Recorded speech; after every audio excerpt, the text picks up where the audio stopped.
What's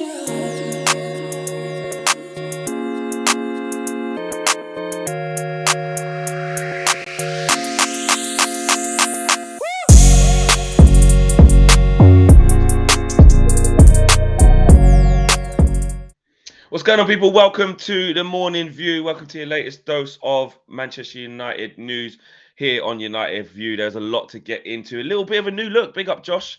Been busy on the buttons as per usual. Been busy in the programs, editing, making us look nice and refreshed in the morning. Little bit of a glow up, little bit of a lick of paint. You know what I mean? It's important to do that. Let us know where you're watching from. Smash a like on the video. Subscribe to the channel if you are new.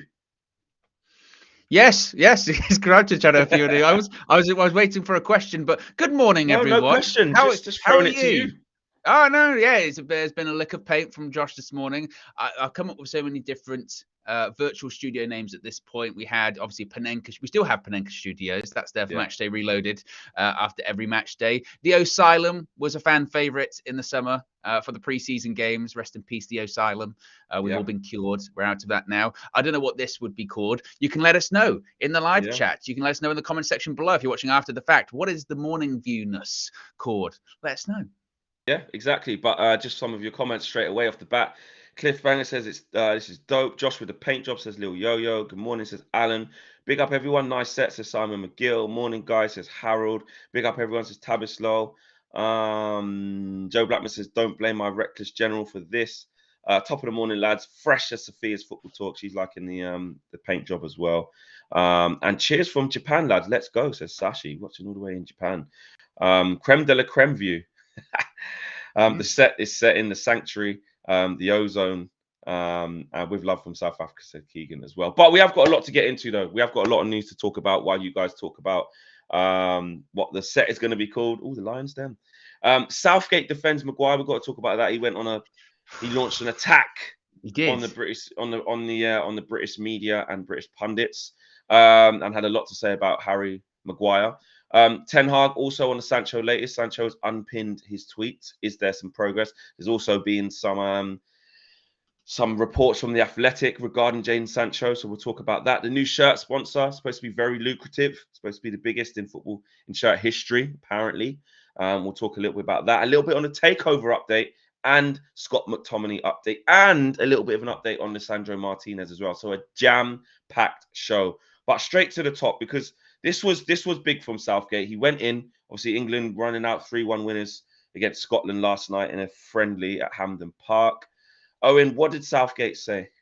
A lot is what he said last night. Oh my goodness me. So this is what he had to say about Harry Maguire. Now, if you're not familiar, you weren't watching the England game last night. England played Scotland. They won 3-1 at Hampden Park. Harry Maguire came on in the second half and he scored an own goal. Right. And it's been a bit of a peculiar international break for Harry Maguire. First of all, his selection in the first place. Many people were like, that's a bit strange. He's barely kicked the ball for Manchester United. In fact, when he actually was selected, he hadn't kicked the ball just yet. And then he came on against Arsenal due to the injuries to the two centre-backs playing on the day. Then, of course, he played against the Ukraine. Some say maybe he was at fault for the goal or ran into his own centre-back partner. People were saying that. I had an argument with Cam about that last night. But last night, certainly, he scored an own goal. Now, after the game, Gareth Southgate went to the defence of his English international centre-back, and he said, and this is quite a long quote, "From a Scotland fan's point of view, I get it and have absolutely no complaints about anything they did. But the treatment Harry gets is a consequence of the ridiculous treatment he's had for a long time now. It's a joke. I've never known any player treated the way he is by our own pundits and commentators. I feel very strongly about it. He's been a key part of the most successful England team for decades. He's been a stalwart. He's been crucial. And the balls he shows every time he goes out there are absolutely incredible. He's a top player and we're all with him. Harry was good after the game. We've had a good win. He's played a good part in it. He's fronted up to the media as he always does. Everything about him is an enormous credit to his character." Thoughts, Flex? Thoughts, eh? Thoughts. Firstly, I didn't see these quotes. I woke up to these. Owen sent me them and I went, what? What's Gareth Southgate doing here? What's going on? I think Gareth Southgate is part of some of the reason as to why we're in this situation, because he continuously picks Harry Maguire, knowing that his confidence is shot, knowing that he hasn't been playing well, um, and is basically when you can see that the going's getting tough and he needs a little bit of a break. He couldn't wait to get him on. He couldn't wait. Yesterday was a friendly, right? Yesterday was a friendly, and the game before against Ukraine, like we said, did he run into Gay? Could have done a bit better. But last night was a friendly at Hampden Park. Was it 150 years, etc., etc. You got Levi Colwill on the bench. Lewis Dunk's started. Get Levi Colwill on. You've seen Harry Maguire play a million times. It's hostile at Hampden Park as it is. We're in control of the game. It's 2-0. Why don't you just give him the night off? But again, because of your continuous thing that you've got where you just have to keep proving or try to unconvince us, basically, of our minds are made up on Harry Maguire. He keeps trying to push this narrative, and that obviously he's very good and etc., and he's been part of this England side, which for England he has been largely okay, but he has still been part of mistakes that have led to things that have happened, probably as a result of him not being the sharpest knife in the box because he's not playing that much. Take a leaf out of Eric Ten Hag's book. Just don't play him. But no, Harry Maguire keeps getting picked. And on top of that, like I said, he couldn't wait to bring him on. Levi Colwill's sitting there. He's played with Lewis Dunk at club level all last year at Brighton. Have a look at them.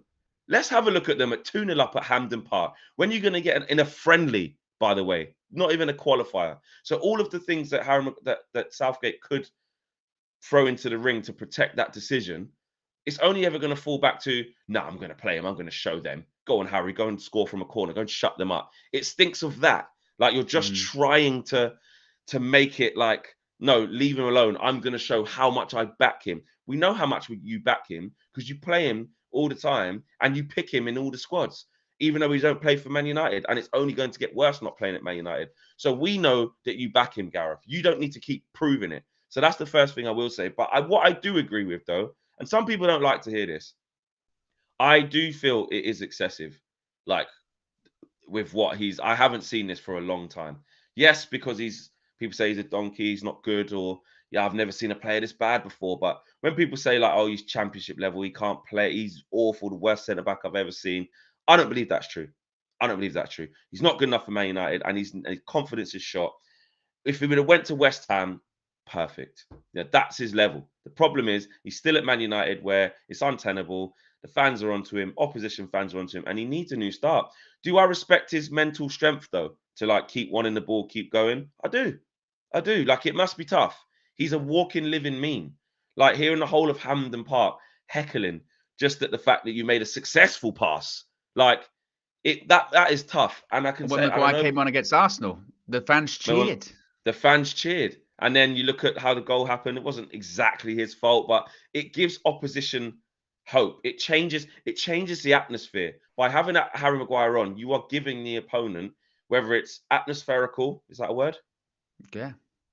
Go on, Fleck. Well whether done. it's atmospherical, yeah, to do with the acoustics of the stadium and the pendulum swing of the energy of the place, you're giving them an advantage. And I don't care what you say. If you're Gabriel Jesus and you're seeing him come on or whatever, you're going, I know his confidence is low. I'm going to try and cook. You're giving them, that's because that's a damning indictment of where Harry Maguire is right now. That anytime he's on the pitch, people will look to feast. And the only way he can get out of that is to A, leave Man United, and B, play loads of games consistently in a team. And he ain't doing that in Man United. So it's 6-1, half a dozen the other. Do I think, Maguire got bomb threats at his house, for God's sake. Of course it's gone way too far. Like, let's not do that. That's what I won't do. I won't just pile on and say all of this is his fault. He doesn't pick himself for England, does he? Do you know what I mean? He don't pick himself. Yes, he's done some interviews where we go, he doesn't help himself. I've got nothing to prove. Several. Couple of years. So and that's why I'm saying it's 6-1, half a dozen the others. Sometimes Harry does and says things where you can tell he's clearly rattled. Other times, managers aren't protecting him, i.e. Southgate, because Ten Hag knows the script. Our manager knows what's good. I'm happy with that. Our manager knows what's good. He decided a long time ago. So that's where I stand on it, man. Gareth Southgate's not helping. No, I agree. I don't think he's helping the issue. And I agree with you that And I've always said this about Harry Maguire, that I think some of the criticism is too much and way over the top, and it's become like it's a very easy thing to do, isn't it? Point out Harry Maguire, and then you get interactions. It's become, like you said, it's become a meme at this point. But I said this during the summer when Harry Maguire was linked to the West Ham move, and it didn't happen in the end. Gareth Southgate has to realise he's a massive problem in all of this as well. He doesn't help the issue by selecting him in squads where, as I mentioned earlier on, when he selected him for this England squad, he hadn't kicked a ball this season.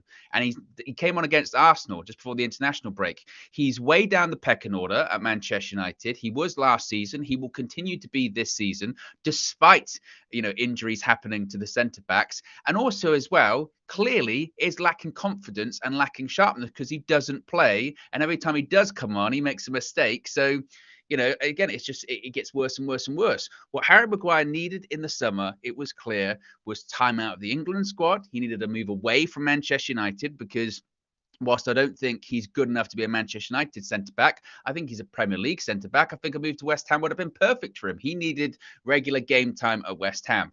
And a good manager needs to know when to take a player out of the firing line for his own protection. He stayed at Manchester United this summer. Make no mistake, people will talk about the compensation stuff, and obviously that played a part in it because he's on such a big contract. But had actually Gareth Southgate said to Harry Maguire, look, if you stay at United this season, Louis van Gaal, Jurien Timber-Settens, if you stay and you go, or you're at Man United and you don't play, I'm going to struggle to pick you for the Euros next year. If he had said that, he'd have gone to West Ham, or he'd figured out a way to, hey, what do we do about this compensation thing? Can we bridge a gap? Maybe we figure something out, right? But he stayed because he knew his international spot was not under threat. And it was just proved just weeks later because he was selected for a squad that he had no business being in. He just didn't. And I know people will go, yeah, but what about he's never let England down? And every time in Gareth Southgate, and you go, well, that's fine. But football is a what have you done for me lately business. And international football, certainly, there are massive gaps between squads.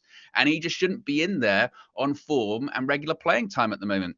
Now, it's not justifying what Maguire goes through because some of the discourse is way over the top. But Gareth Southgate also has to see the constructive criticism is valid, and he has to see that. I mean, like you said, some of the Maguire stuff's ridiculous. The guy had a bomb threat at his house. It's nuts. It's crazy at this point. And he's not. Yeah, he's a League Two centre back. He should retire. No. What he is a player that's not playing, is rusty, and has no confidence, and is playing at a club that probably factually he shouldn't be playing at because he's not good enough and he hasn't passed the test of playing at that club. That's it for him. But Gareth Southgate, when he comes out and he says, I've never seen anything like it. Do you want to go back to like the 1990s and like the treatment of like David Beckham and stuff like that after he got sent off? Some of the things they've done about Wayne Rooney back in the time. And actually, also want to go back to when you missed the penalty at the Euros. Yeah, and also as well, he goes, some of the pundits and the commentators about Harry Maguire. I think he probably gets a fairer shake than most, actually. From I think the pundits are trying to do the opposite. Exactly, because they know, because they see it. And when he says, he's come out in front of the media, I mean, that's one of the complaints when he was the captain, is that sometimes he wouldn't. It would be someone else. It would be David De Gea. It'd be Bruno Fernandes. That's why Bruno's the captain now as well, because he'd always get in front of the camera after the game, win, lose, or draw, and talk about it. So I get it. You come out and defend your player. You get asked a question. But sometimes a good manager has to know, look, this isn't going well for him at the moment. I'll take him out the firing line. And he should have had that conversation with Harry Maguire in the summer. If you stay at United, you don't play, I can't pick you, because he'd be a West Ham player right now, and it wouldn't even be a bigger topic of conversation, I don't think. So again, I know you could say, I'm sitting on the fence, Owen, but he has to realize that he's involved in this, and this sort of thing of going, it's just everyone else piling on him. It's like, oh, Gareth, you're part of this. Yeah, you're part of this problem as well. Lil Yo-Yo says, Fleck, your words were prophetic on Twitter again. Well, I know, Flex, you've got a problem. I mean, I keep saying, like, we all have a laugh and a joke. But then I wasn't wrong, though. You've got a problem. But then I wasn't wrong, though, because it was still a 2-0 still 2 goals. It was still it. The score didn't change, effectively. Stop talking. Yeah, that's the mic. Stop talking. United View Scout says, long time no see, gents. I'm afraid we're so something green with Anthony. we're short on players. Can you imagine if we dropped Ronaldo after he was thoughts? I'm not getting into that, to be honest. United View Scout, but it is good to see you again. It's good to see you again, bro. United View Scout is the original person who saw Kim Min Jae. Kim Min Jae, yeah. So big up to you. But just I've just kind of made quick sense of what that is, and I'm not going to get into that. But big up to you. Good to see you. Matifalu says that it sounds excessive flex because he's been put in a spotlight when he should not be. Agreed. 90% Southgate's fault, 10% fans going overboard. Ooh, it's actually got a blame distribution. Yeah. Blame distribution there. Descendant of the first cracker says, so you guys are saying Ten Hag shouldn't have demoted him with a It's laughing exactly what emoji. we're saying. Exactly what we're saying. I posted that on Twitter that they said, it's Southgate's part of this issue, blah, blah, blah. Woke up this morning. F off, Owen, you big bully. You're bullying Harry Maguire. I was like, okay. Wow. Yeah, exactly. Aminor makes a good point. Saka, Rashford, and Sancho got more abuse after the Euros than Maguire. Well, it's not competition. It must be stress. You know what I mean? But the point being is that we have seen it. It's like he was like, I've never seen anything like this. Well, yeah, we have, mate. Sort of thing. That's the point that you're making, which is true. Mark Goodwin says, I like. Yeah. We're not gonna call it that, Mark. No, exactly. I mean, obviously, there's the rude connotation, but also it's a Man City band Oasis's song, isn't it? Yeah. So, double reason. Mark, thank you for the suggestion, but we're gonna pass on that, bro. Yeah. But good morning to you. Rafi says, greetings from Tel Aviv, guys. Ragnick is doing a great job with Austria so far. Keep up the great work. Just bigging up Ralf Rangnick. He was linked to the Germany job for a little bit, wasn't he? But looks like he's going to go to Nagelsmann, most likely. Yeah. Did you see that stat about Hansi Flick? Like, he's the first manager since the post was created to get sacked or something like that. Say that again. So Hansi Flick, the Germany manager who got sacked. Yeah. I mean, unless I'm wrong, I saw a stat saying that since the position was created in like 1920 something, he's the first manager to get sacked from it. Is that right? Really? What? Is that true? Do they always just step aside? I don't know. Like that's insane, isn't it? That's a crazy stat. That's a crazy stat. I mean, they've obviously had loads of managers in that time. There you go. He becomes the first Germany boss to be sacked since the role was created in 1926. Wow. Really? No, because the guy with the Lego hair, what's his name again? The black hair. Joachim Löw. Eric. No. Löw. Is Joachim Löw? Yeah. Yeah. He got sacked, didn't he? I think his contract expired. He walked away. Oh, maybe that's their point then. Maybe they are right then. They just always come to the end of the cycle and then that's it. They move on. Oh, interesting. Yeah. Craig says Ten Hag can't do any more to offload him. He got offered a payout and chose to sit on the bench. Southgate gone after the Euros anyway. Yeah, and just to conclude this Harry Maguire situation, because I've got a lot to talk about today actually. I just see it being Southgate's got to look at how he's not helping the situation, and by calling out the media like that, I think it's more online and fans and memes than the actual media.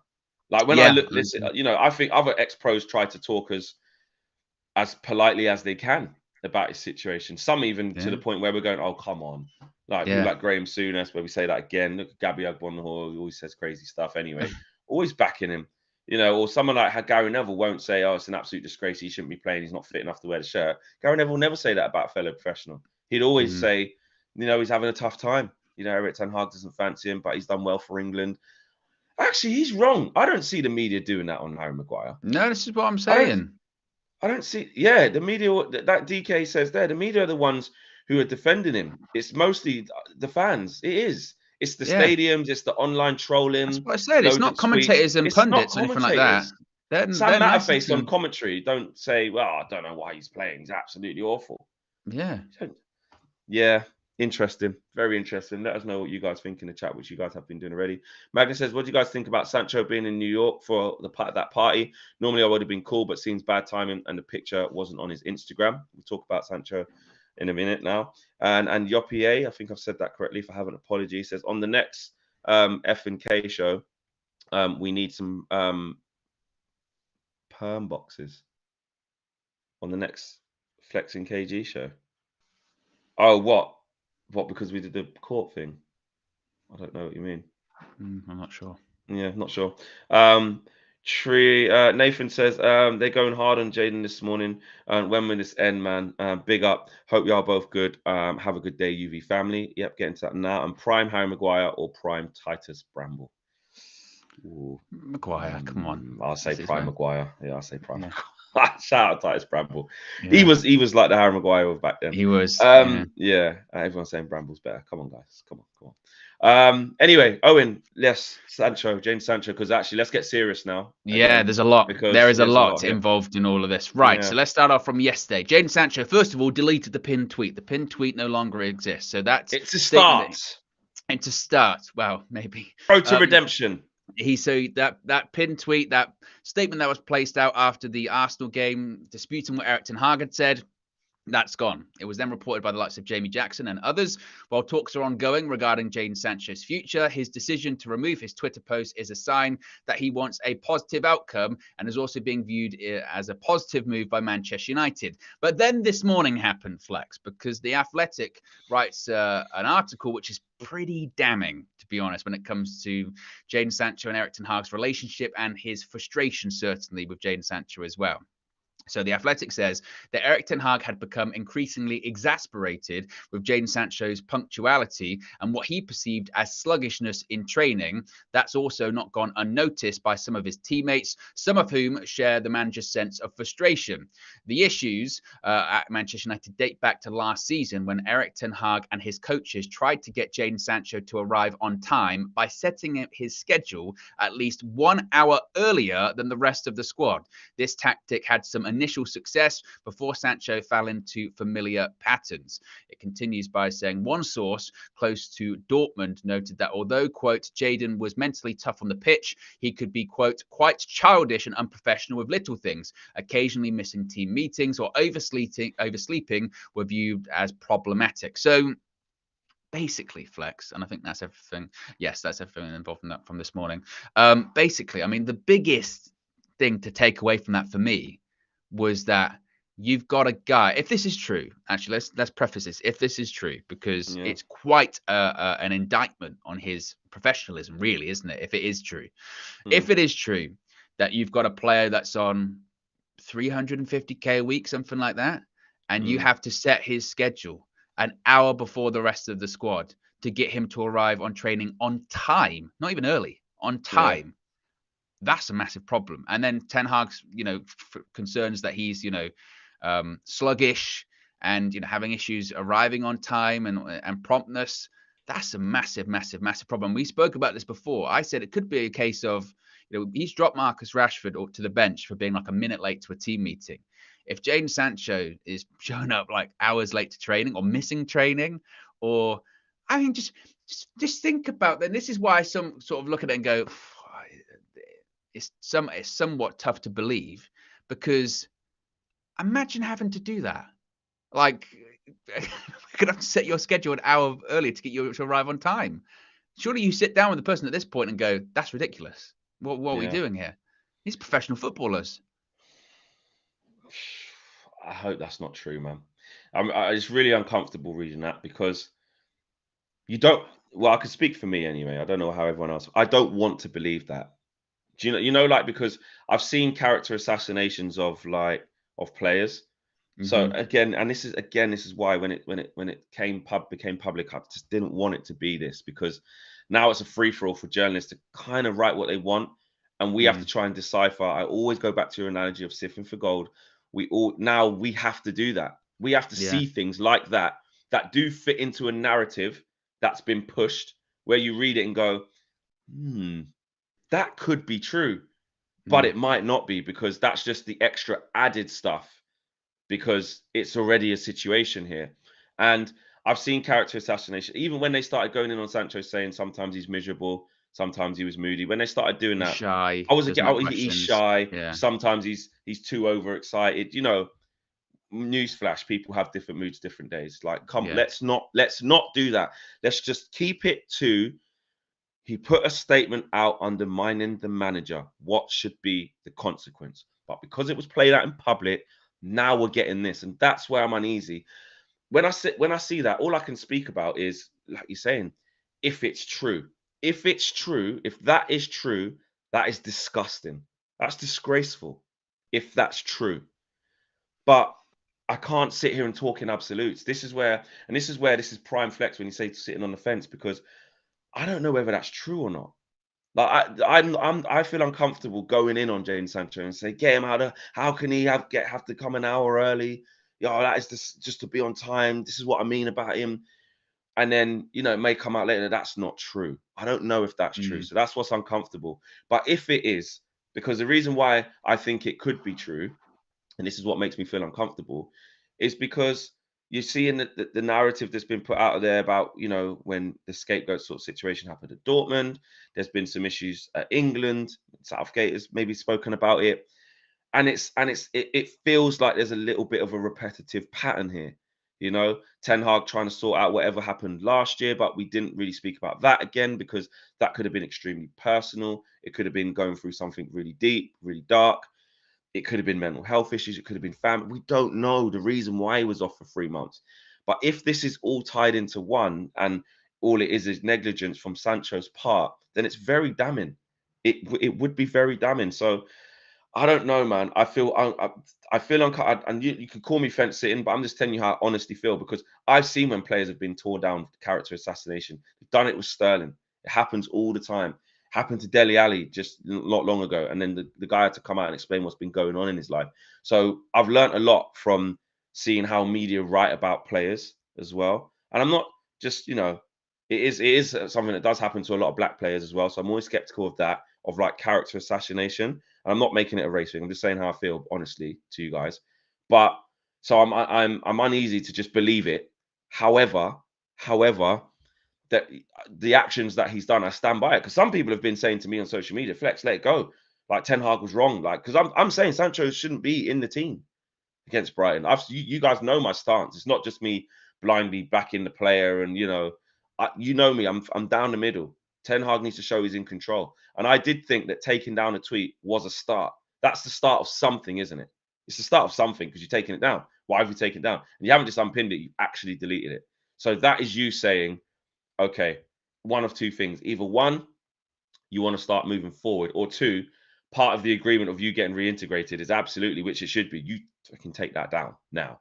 But before we even talk about what's happening, before you even apologize to me, take that off your social media. That could be one of the agreed, tick boxes on his way back. Because let's face it, if we know how Eric Ten Hag dealt with a situation last year where he helped Sancho back to fitness or back into the squad, it was a tick box exercise. It was do this level and you get to this level. Do this and you get to that. And the only way to undo this, even though this is a purposeful act now by Sancho instead of whatever happened last time, it still has to be the same thing. There has to be a route back, stage by stage, step by step. And the first one had to be taking that down. The next one's probably going to be the talks that they're having now. The third one's probably going to be you have to train good all year. Well, you need to do that anyway, all week. And the fourth one's probably got to be, you got to apologise to the players. And maybe the fifth one is you're now not in the squad for Brighton. Do all of that, and then you're back in. Which sounds long, but if you do them, it could be fairly quick. Yeah, I mean, like I said, I'm somewhat uncomfortable because they're quite damning, almost accusations, aren't they? That if they're not true, or if they're half truths, then it's not really fair to completely, it's a disgrace, blah blah blah, to him about. But as you mentioned, the problem is with this, and this was what I mentioned at the start, is there appears to be certainly a pattern of behavior, doesn't there? That's the problem here. Whether it's at Dortmund with that report that came out in 2019 that he feels like he's been scapegoated after the Dortmund coach at the time's comments after a loss to Bayern Munich, I've been scapegoated. It was pretty similar to the statement this time around. Whether it's Gareth Southgate, and I'm not the biggest Gareth Southgate fan. We've already gone through that this morning. But him saying, he wasn't training well enough, or, there have been other people that have had issues with, lateness or promptness in England squads, and they've disappeared basically from the England squad for a while, certainly. And I do have the reason why I'm just like not completely latching onto it, because I just cannot for the life of me believe that someone, a disciplinarian like Eric Ten Hag, would go as far as, okay, yeah, Jaden, he can't show up on time, right? Like, what should we do? Let's set his thing an hour Special early. treatment. That's what I Special mean. treatment. Like, Because think about for what all you're of those, reading. because for all of those people, because remember, some of the responses I got as well of, because with the responses, Sir Alex Ferguson would never take this, and some of the people actually said, well, if it was Sir Alex Ferguson, he knew how to treat special players special, like Cantona or Ronaldo. And I go, first Yeah. of all, if you're saying that Jadon Sancho is like Cristiano Ronaldo or Eric Cantona, yeah, that's a big comparison to make. But if this report is accurate, then Eric Ten Hag was trying to do that. He was trying to manage him effectively. His coaching style was trying to manage him effectively. I just don't know if I can truly believe that a disciplinarian like Eric Ten Hag would do that. I would think that if probably if it happened once, he'd be like, right, fine. If it happened a couple of times or several times, he'd be like, well, get out of it then. You're not screwed on. You're not professional. And maybe that's where the stuff last year, the time away, did come. I don't know. Maybe there was sort of a summit involved. Okay, how do we address this? Do you need some time away because you can't keep doing this anymore, sort of thing. But the fact that the suggestion is that they set his schedule like that and the issues still persisted, then that's a massive problem. I mean, Laurie Whitwell said this morning, Eric Ten Hag set Jadon Sancho early roll calls in a bid to get him to turn up on time, but issues persisted. Training levels prompted deselection from Arsenal and scapegoat post made. Manchester United prepared to sell to Saudi Arabia. Sancho declined. So he's suggesting that Sancho actually maybe declined that move, which again, it had been reported that the real reason it fell apart was because of the sort of 50 million, 60 million pound obligation to buy, which maybe Al Ettifaq weren't going to do. But it's not good. And this is also, as well, this also shines a light on issues that may or may not have been, because they're saying that this was last year, right? Last season, I believe, or is it played into this season? I don't know. But this is what happens as well when a small comment by Ten Hag gets magnified by Jadon Sancho, and journalists have a week to pick up the phone and go to all these different sources. And what's going on with Sancho? Someone goes, well, last year, he had to show up an hour beforehand because he was so late most of the time, and he still couldn't do it. It just brings up all of this stuff all the time, doesn't it? So it's not good. It's not good. And I think, as we always say, panning for gold. But even if it's partially true, it's still not good. It's still not good at all. I think we have to get to a stage where we can draw the line between professionalism, right, and accountability and doing the job, as Roy Keane would say, yeah, and character assassination, unconscious bias, things like that. Because I get it, like football's changed. Like how many times have we seen, the old guard, the old school, don't like seeing players dancing. And I remember Roy Keane was saying, for Brazil, in the World Cup, I was there. They were dancing after every goal, and he was like, I don't like all that. It's not good. It's mocking the opposition. And we're like, hang on a minute, that's their culture. That's what they do. Like that's them as a people. You can't say that, or you can say it, but I don't agree with that. Then there's, I don't want to see people in the social media, going to parties or wearing chains, going on planes and doing all that. No, after a loss, going out somewhere.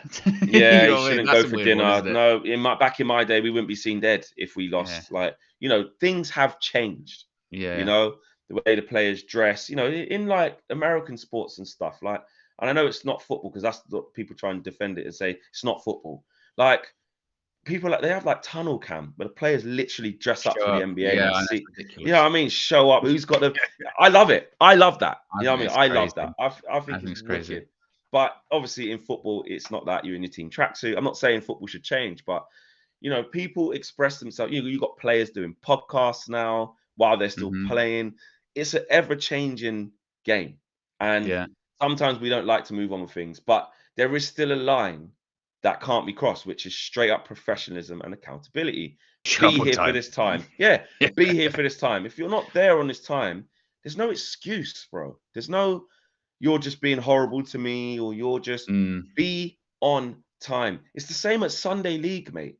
I started Vets League the other day. Yeah, nice. I'm 35. I'm a youth prospect. I scored on my debut, right? Good. But it was so surreal because when I went, I was like, this is like how it always was. There's a fine jar. If you're late, mate, pay. Yeah. Yeah. We're 35 plus, mate. Everyone's got commitments coming after work and all that. It's not like Saturday football where you give up your whole day, and standards are still the same. It's like anything. Like, So it's anything. It's not even limited to football though. That is limited to yeah, anything in life. Where if you've got a job, if you've got commitments, if you've got anything, you show up when you're meant to show up. You're on time. That's it. And obviously, I understand like sometimes circumstance can dictate that, but it's one of my biggest bugbears. Is lateness. Oh my yeah, goodness me! yeah. Like, and You'd rather because I be just early I'd than rather be. actually. You know what I mean? I'll show up somewhere an hour early Yeah, even if you're I don't always have to, early. Yeah, and because I can't understand. For me, there's unless it's like absolute. Oh, this yeah, happened. Blah blah blah. Then for me, I just don't understand it. I do not yeah, understand it. Like it's for anything. Like any job. If you're meant to be at work, you've got to get there. It's 9 o'clock meeting. Get there at 8:45 or something like that. You got to pick up your kids from school 3 o'clock. You get there 2:55, 2:50. You always plan ahead. And this is now we're talking about elite level sport where everything exactly. fine margins really do matter, and there's so much money on the line. And it's not just about money, but it's just like again, even if that's partially true, even if you were Mm. late like once or twice for no reason other than I don't Oh, know, this is all at sloppiness. KG. This is all at KG, by the way. Yeah, we'll Oh, name names. KG. This is Oh, KG. yeah. Every time I've done shows with KG and he's late, I'll always start it off, or say with Marcel. I'll just go, Marcel, what's going on? It's disgrace. I'll do it with everyone Yeah, because I yeah, don't understand yeah. it. Because Yeah, DJ says KG and Marcel are the worst. whenever you So ask Steph laughed in people, earlier as well. whenever you ask people why you're late, most of the time they've never got a good enough excuse because they know. Yeah, because they They know I know. just Well, left earlier. didn't give myself I enough rate time. people who just say it. It is my bad. It's my fault. It's completely my fault. Obviously, you don't want it to be a continuous theme, but if it happens the once, say it. Just say this is why I Mm, was late. It was me. It was me. Don't yeah. give the cock and ball story. But what we do know though, and this is what again is the truth, is that Ten Hag is saying there is an issue though. Ten Hag gave his reason. I do Yeah. believe Ten Hag's. Yeah, I know Sancho's saying it's other things, which that's why we need to know. But the manager is saying it's because you didn't train properly, mate. You're sluggish in training. You didn't train properly. I'm not picking you for Arsenal. Doesn't mean you're completely unfit and can't move. It's like Mm, a choice. Because, like I said, he yeah. was in the previous 3 matchday squads. That means you can play. That means you can be on the bench. That means you're at a fitness. Jane Sancho's what, 24? Is he? Maybe younger 23, than that. 24? I think Forget how young he is, but he's played enough. He knows the standards. 23. Yeah, 23. Played all through Dortmund. Been in England squad. Like he's a very experienced player. Played Champions League a lot. Yeah. Didn't he win the league at Dortmund? No, Didn't they win the league? Oh, I thought they did. they might have won a cup and didn't win the league. Oh right, okay. Yeah, they did win a cup actually. I remember in the final and he set out someone. But yes, he knows the standards. So I'm not buying that because he's 23 and he's a bit of time, young player. Of course, there's still more to come from him and he can turn his career around in this stagnating part of it. But the manager's saying you ain't training properly, bro. Like, Well, and also as well, and I understand everyone is different, but you look at someone, for instance, like a Jude Bellingham, yeah, who yeah, is how old is he? 19, 20. 20. Mm. He's like the height of professionalism, you know, Because of and this. It yeah, comes down because to this, Owen. You have to exactly. have the mentality to do it. Like it is so hard being a professional footballer. We would never know. Like I get it. Do you know what I mean?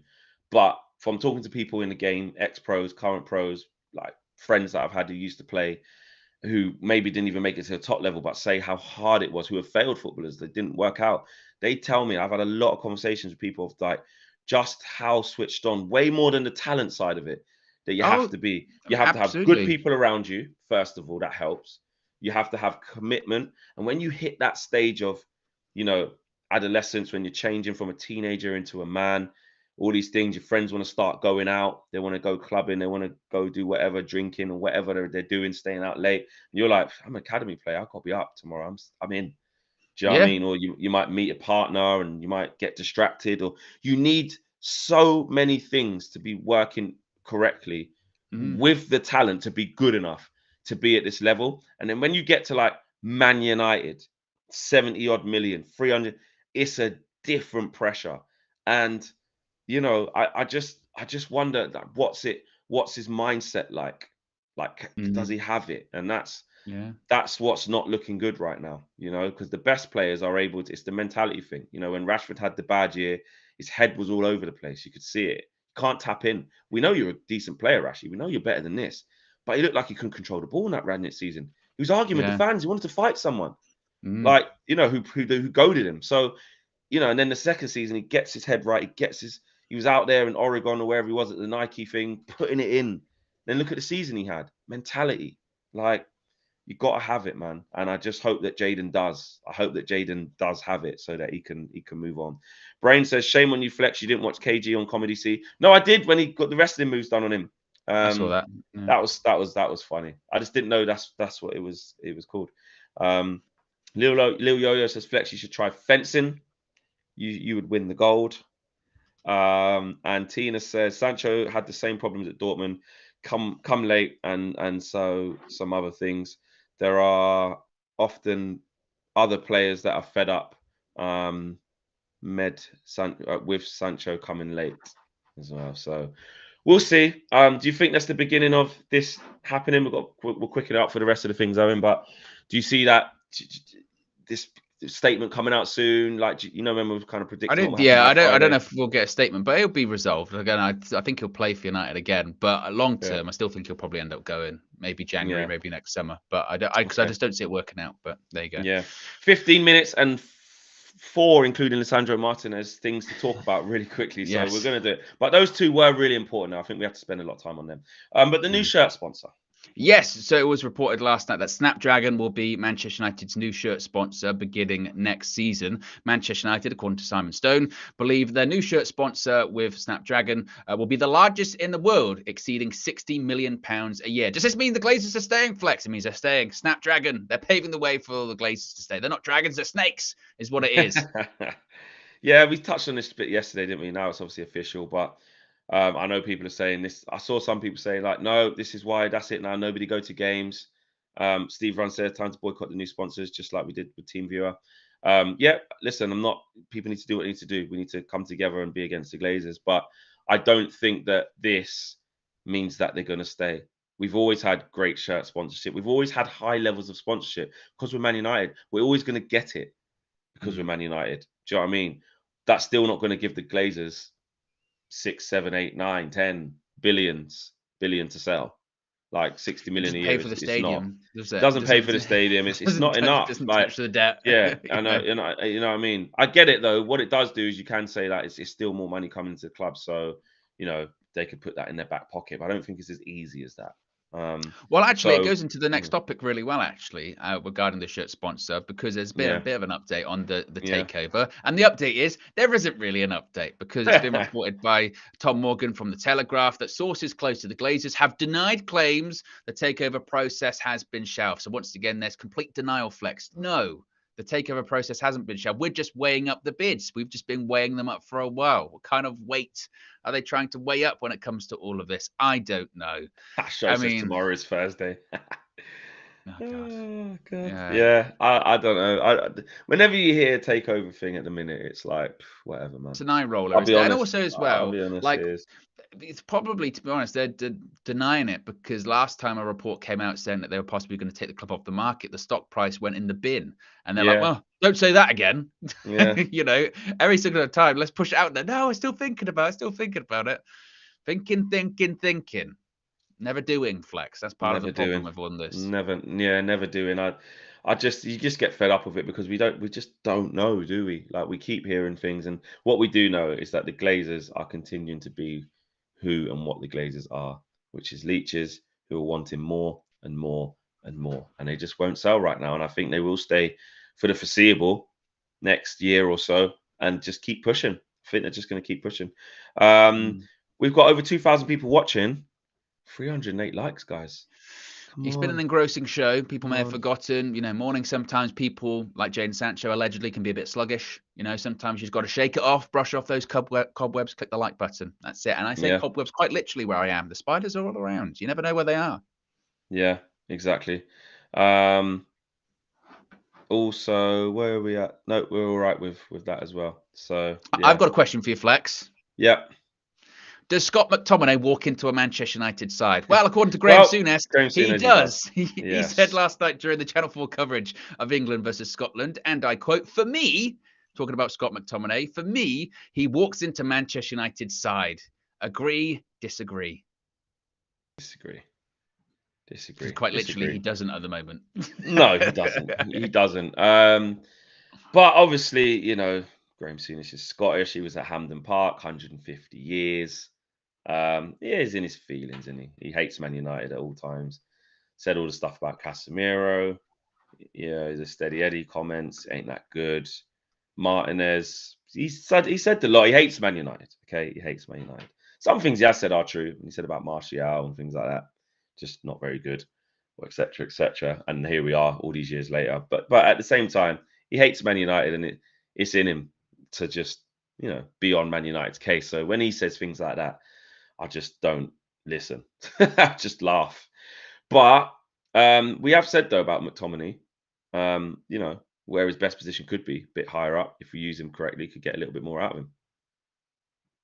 Do agree with that? No, it's just Graham Souness. I mean, he's a miserable old man.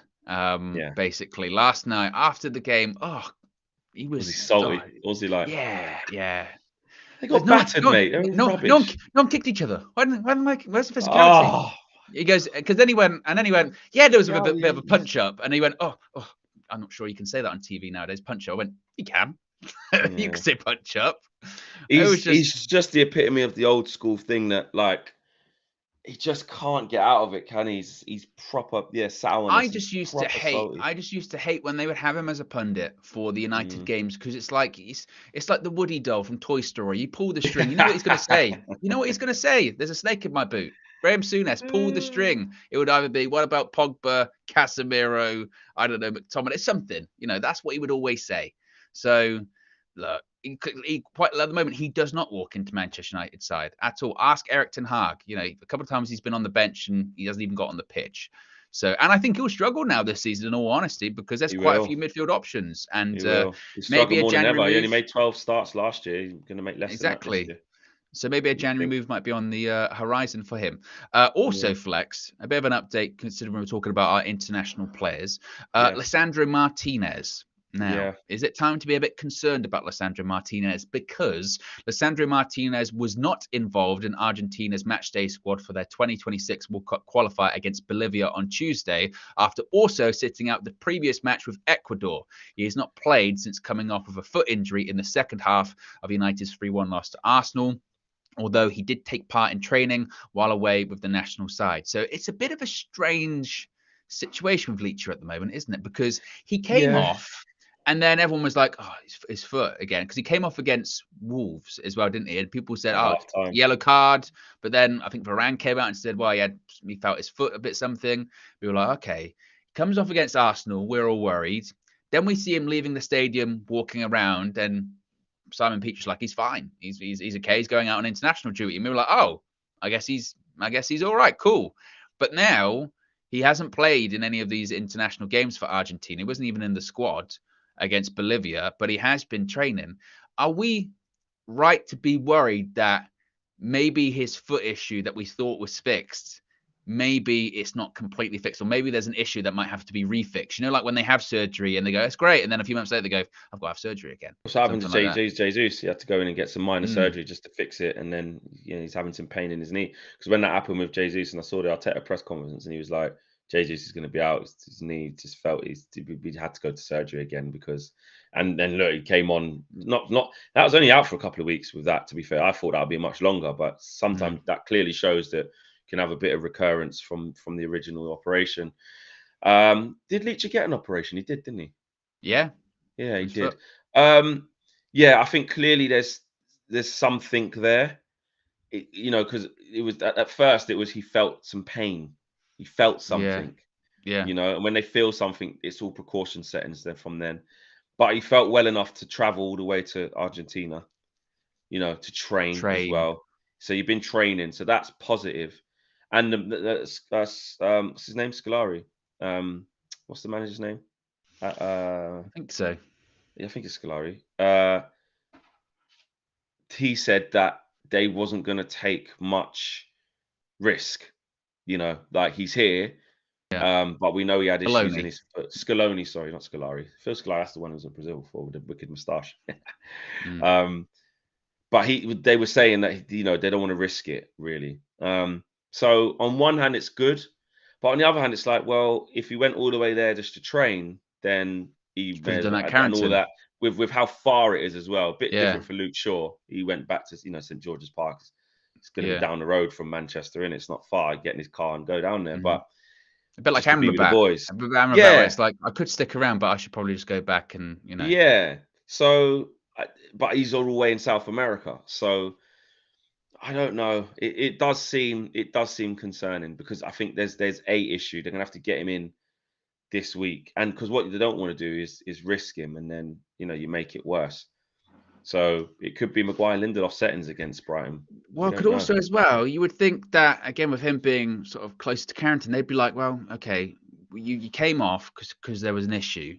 You travelled out there and you've trained, but we want to get a closer look at this. And we'd have had a closer look for a while, and we'd have been able to judge what you need to do or What's anything gone like on? that. Yeah, So I don't know. It's a bit. yeah. It is It's touch a and bit go. concerning.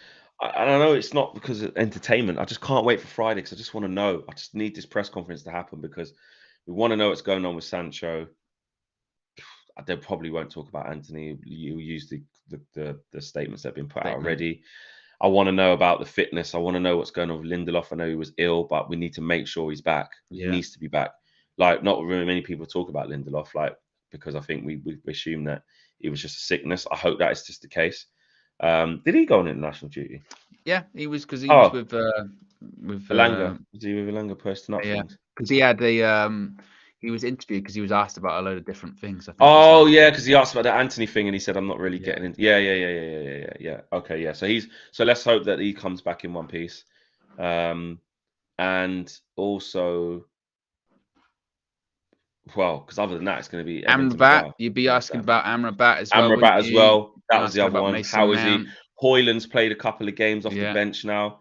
Can he start? What is he saying? Is Mason Mount back? How far is Varane? There's so much. Mm, There's so much. So yeah, I do want to say one more thing though before the end.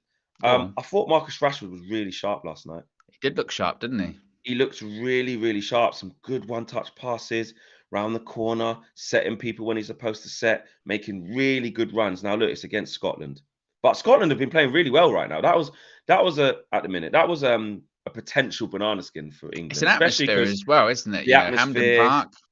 is fierce. We've just gone to Ukraine in a qualifier, and we saw the damning reports of that game. Mm. So a friendly 150 years of Hampden, it had the potential for banana skin, but we made them look as average as they are as a team. We made them look rubbish. It's only obviously the Maguire situation gave him a bit of huff and puff for a few minutes, and then Jude Bellingham just does what he does best and puts in Harry Kane. But I thought the runs that Rashford was making from out to in, how he was linking up with the other players, playing some good crisp one-touch stuff, little couple sets. Did he get an assist as well? Oh no, He he linked up. He put a linked up chance really back to well. Foden and he put it over. Like Yeah, he he just linked up played really well good. with Played Bellingham. really He linked well. up really well with Jude Yeah. Bellingham last What night. could have been? I tell you honestly, I Yeah. watched it feels like at the moment, every time I watch Jude Bellingham play football, I just go, oh my God. Jude Bellingham, if he keeps up this trajectory, not only could he be the best midfielder in the world, yeah, Mm. but he could win a Ballon d'Or. He is Yeah. absolutely outrageous. He Yeah. is ridiculous. When you think of his age as well and his size, his presence, just no one can get near him at points. It I is I it was frightening. insane. In the group chat last night, yeah, I was talking to Rio and he was saying, because in the group chat like Joel, but like all the five lot, yeah. And Rio said in there, he said he's better than Gerrard, Lampard, Scholes at that age because they can't talk to him at that age. And I said, oh, that's a bit harsh. I went, oh, don't know, the Gerrard one, he was doing mad stuff at that age. Maybe not so much Gerrard's doing Lampard and stuff on. Scholes, but then when we break it down, I was Did going, Gerrard have wait there. that influence at That's like what I'm 20? saying. That's Yeah, what no, no. no, Real no. Madrid, good enough to go to Yeah, Real Madrid and do yeah. that, and then Didn't have captain that Dortmund. influence. Yeah. No, and Lampard and Scholes definitely weren't doing that at like 19, 18. Hmm. What Dortmund, what. So it's not saying he's better than them, but actually, when you think about it, yeah, And you think about like if you're looking at this is meant to be the raw Bellingham, not actually anywhere near yeah, he's his not even peak there or yet. whatever. You know what I mean? Yeah, You know when people talk about like Messi and Ronaldo and what they were doing at 20, and you look at them and you go, oh, they were sort of finding their way a bit. Their numbers were okay. And then once they got to sort of 24, 25, 26, their numbers just went. And I'm not saying that's going to happen with Jude Bellingham, but I'm just saying that this isn't even the best version of Jude Bellingham. No. This is the early sort of, this is the early developing stage of him. It is frightening, absolutely frightening. And I know this is United view, not England view, but I just worry, Flex, because I'm looking at that squad of players, even the players we had on the bench last night, even people aren't even involved in the squad. And I look at that and go, how can England not win a trophy? It's like they're one of the best squads in the world, but easily in Europe. I mean, we're right up there. France obviously are there. I think England are there as well. And I just look at the manager and I go, I just don't know if he's got it within him. But it'll be the Euros. I think we should be getting far in the Euros again. But what will probably happen is I think we'll get far, and essentially that's what will happen. As is what happens every time under Gareth Southgate. Once he comes up against a decent side with a decent coach, he goes, I don't know what to do. I'm not sure what to do. That side, with the amount of attacking talent we have, it should just be like, we're just going to outscore you because we've got so many amazing players. Try and keep up, sort of situation. It is frightening, absolutely frightening. But after the Euros, I think Gareth Southgate will go anyway. So we'll get these young players that we're talking about. They'll be in their primes with someone else, not Gareth Southgate. So, and they're really young. If you look at Saka, you look at even Rashford's still young. Look at Foden, Maddison, Bellingham. Obviously, Kane's different, but okay, we're gonna have to look for a replacement for Kane in a couple of years. But he's still going to be there for a good few years yet. Yeah. You look at the young centre backs coming through. Colwill, Gay, Stones are still young. Even bringing someone like Eze on. I've got him on the bench. Yeah, Eze. What I mean? Yeah, and he should have scored. He should have scored. He was in straight away. Eze, who young. If you're looking at Trent and when Kyle Walker retires eventually, apparently Southgate talking him down twice. Fair play to Southgate for that. Well done, because he is the best. But yeah, you look at that young crop. James and Trent to come in with a new manager who's going to play in the right. It is actually really exciting. It is actually really exciting because he ain't going to be there after. Declan Rice is still young. He ain't going to be there after the Euros. I don't think. No. I think this will be his last tournament. So luckily, our golden era, I think, will come just at the end of Southgate, which is probably unless he wins the Euros by. Oh, but if he wins it, bro, then then he'll stick around. If he wins it, though, I just don't think he'd win it based on his. I don't think he'd win it based off his ability. Owen, I think it would just. No, it would be though, Flex. It would just be like. You can't do that. If he wins the Euros, man, you got to respect the guy, man. But you can't say they won it. They weren't listening to him. The players done their own thing. Is it right time, right place? I've got the best squad. I can just, Oh, we're going to say if England win the Euros, it's going to be like just PSG winning the thing, like where Poch goes, they would have won it anyway. They're the best. Come on. Well, look at it. Literally, Flex. I look at Gareth Southgate's record, in that first World Cup. Right, I know we're at the end of the show, but that first World Cup, he had one of the easiest runs to a semi-final you've ever seen in your life, okay? He went up against a good Croatia side who have done well. Okay, fine, but still, I'm not whatever. It's the Euros. The Euros last time, I cannot get over it. That was essentially a home games. We still had an easy run to the final. We did. We played Germany. Look how good Germany are at the moment. We beat Germany. And we had Italy in the final, a rubbish Italy who didn't even qualify for the World Cup in our home stadium. We went 1-0 up really early on, just like we did a few years earlier against Croatia. And he did the same thing twice. He couldn't manage the game. And then some of his selections at the World Cup this past time round were a disgrace. Marcus Rashford was in great form. Who was he picking over him? He was playing like Sterling and all that kind of stuff. Rubbish for Chelsea that season. And that's why it goes back into full circle the Maguire thing. You pick players who are playing and are playing well for their club, not just what have you done for me in the past or anything like that. It's what have you done for me lately? And I'm just like... So you're saying, win the Euros, sack him. No. I'm saying if that is the case, Gareth, what a time to leave. I can't do no more. The first success since 1966 is coming home every time. Because he must know. After that, he must know. I can't believe it. You don't deserve Gareth. He'd be like, I can't believe it. I can't believe that. It will only get worse. It will only get worse. Win the Euros and get out. That would be amazing to bow out on that, though.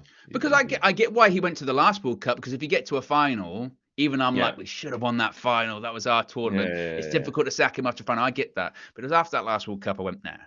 Yeah, I agree. But he's still there now. You can't change it now. No, he'll take the team into the Euros, obviously, but that should be it for him. Even if he wins it. Yeah, he Against should France walk. in the final. Imagine He you play should walk. Portugal in the semis, beat them, France in the final, beat them. That wouldn't happen, Flex. How do you know? You ain't seen the draw. You don't know. I mean, in terms of beating them two, it would not happen. But if it Every does, time we go up against a good side, we have lost. oh, absolutely, absolutely, I agree. Anyway, smash the like on the video, guys. Thank you guys for watching. We are 411 likes on the way up. Can we push to 500 or as close to as possible? That would be brilliant. Please do smash the like on the way out. There was loads to talk about. Thanks for joining us this morning, and we'll see you again soon. Take care. Peace.